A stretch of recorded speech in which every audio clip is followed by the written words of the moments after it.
the prepared pancit now. So, now is the moment of truth. Let's do some plating here. Okay? We'll see. We'll pick up the good stuff. Yup. We'll get some shrimp. They're one of my favorites. So,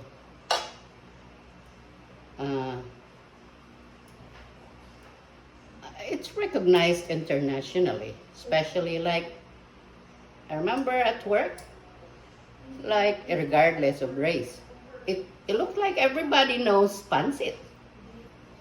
You know? I wonder, some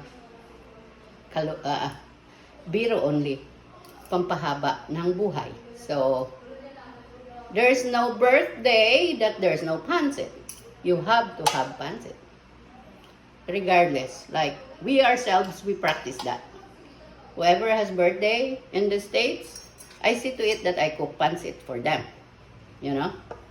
So, let's try now. Come on. Let's eat. Let's eat our pancit. Come on, guys. Have fun with me. Let's enjoy this. It's not too much of a calorie. I mean, like, this is good.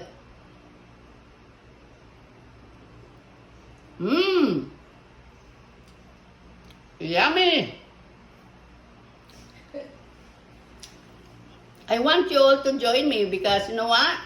You see, did you see there's a lot of stuff added to it? Nothing much. But my sister-in-law, I could vouch for that. This is why I look cute. She feeds us every day. Okay guys, come on, have fun. Next time ask me, I'll teach you how to cook pancit. Bye!